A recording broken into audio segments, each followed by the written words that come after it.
In this short lesson video today to start Unit 9, Day 9.1, we're going to talk about the Pythagorean Theorem, which should be mostly a review for you. The Pythagorean Theorem goes like this. In any right triangle, two of the sides we call legs. The two legs are the sides that form the right angle. Okay, so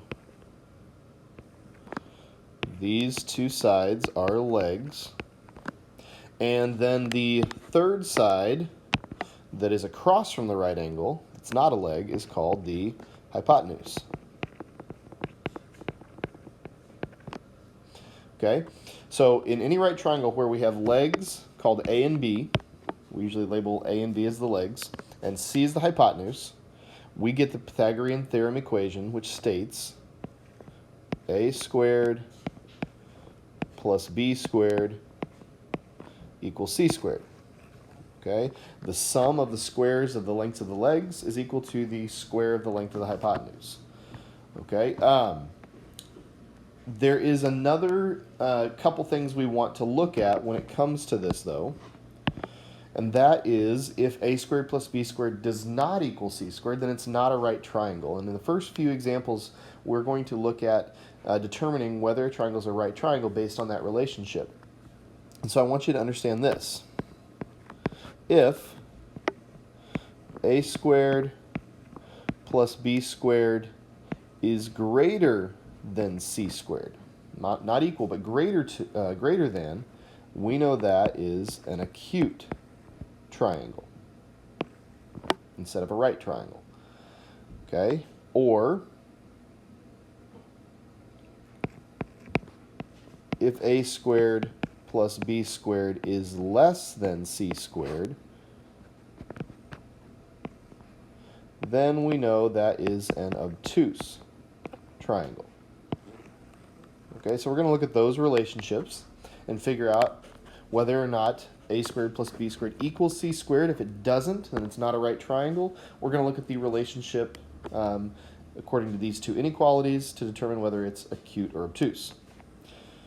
All right, so in the first example or two, we're asking, are the given sides of a right triangle? Meaning, if I gave you these lengths, could they form a right triangle? If not, we want to classify as either acute or obtuse. Okay, so for number 1 here, we are given lengths 6, 8, and 10. Now, here's how you can tell which one of these have to be A, which one has to be B, and which one has to be C. We're really looking at which one C has to be. C is always the longest side. All right, hypotenuse is always the longest side, so the biggest number has to be C, and then it doesn't matter which ones the other two are. Either one could be A or B. All right, so we're going to test them. We're going to do A squared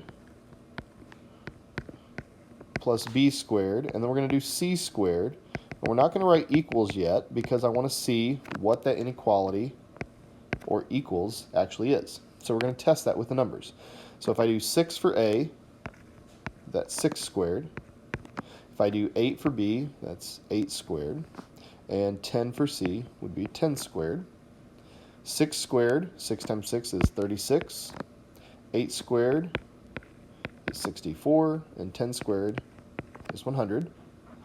When I add 36 and 64, I do get 100. Since both sides are 100, I know that A squared plus B squared is equal to C squared. So this is an equal to equation. Since they are equal, this is a right triangle. And you can just use a symbol for triangle or the word. Okay? Let's try another example. Same idea. We want to test this, but we want to find the longest side first. It's not always the last one written. The longest side is 15. That means that's my hypotenuse. The other two are A and B. So we test that. A squared plus B squared equals C squared. Or not equals yet. We don't know that yet. We're testing that out.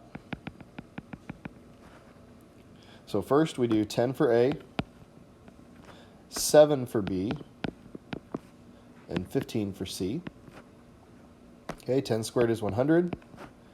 7 squared is 49. And 15 squared, let's go ahead and bring up a calculator here. No, not 18, 15 squared is 225. Well, 100 plus 49 is only 149. That is not equal to 225, so it's not a right triangle, but it is less than 225. So a squared plus b squared is less than 225. So if I go back up here to my information, since a squared plus b squared is less than c squared in this example, that means this one is obtuse.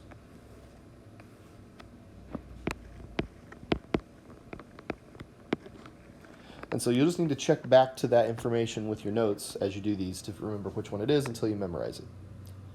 Okay? Now, the rest of our examples are a little more simple. It's just applying the Pythagorean theorem to find a missing side. So in this example, we are given that these triangles are right triangles. You'll either be told that in the directions like that, or they will give you this right angle box to show you that it is a right triangle. If you don't have the right angle box there, we can't assume that it's a right triangle unless they tell you in the directions. Okay? So in this case, we're finding a missing side. So you need to remember which ones the legs are. The legs make up the right angle, so I could call this one A, this one B.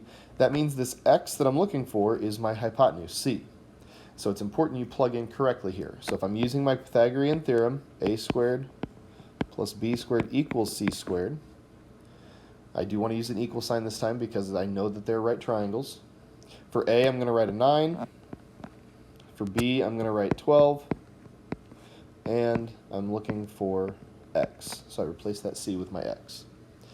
So now we just simplify this left side. 9 squared is 81. 12 squared is 144. Equals x squared. So I'm going to add those together. 144 plus 81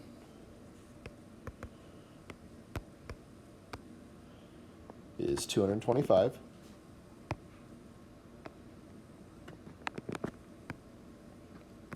Okay.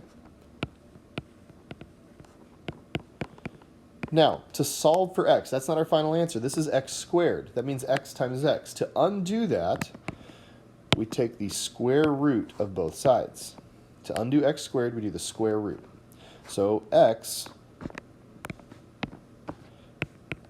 is equal to the square root of 225, which we're going to go ahead and evaluate. Now, you might remember 15 squared was 225. Okay, so the square root of 225 should be 15, but you can use your calculator for that also. So we're going to do our square root by doing second and then your x squared, and then do 225, hit enter, you get 15.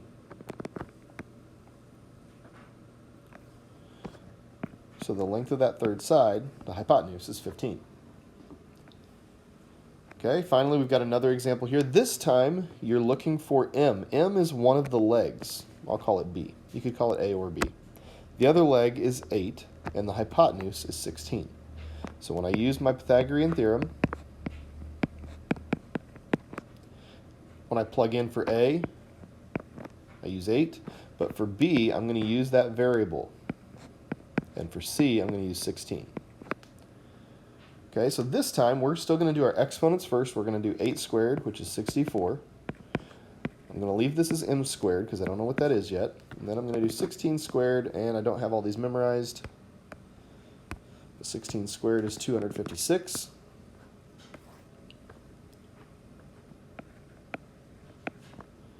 Now we're going to subtract the 64 to get the variable squared by itself. When we're looking for a missing leg, you have to do this subtraction. So this time, m squared equals 256 minus 64, which is 192.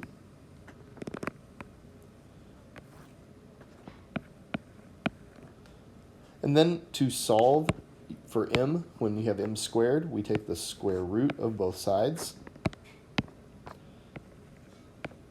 And so we do the square root of 192. Now you could do this as a simplified radical like we did in the last unit, or you can just use the square root feature of your calculator. Square root of 192 is about 13.9. Let's round that to the 10th place. So we will call that 13.9. Okay? And so those are the examples like what you'll do on the assignment today.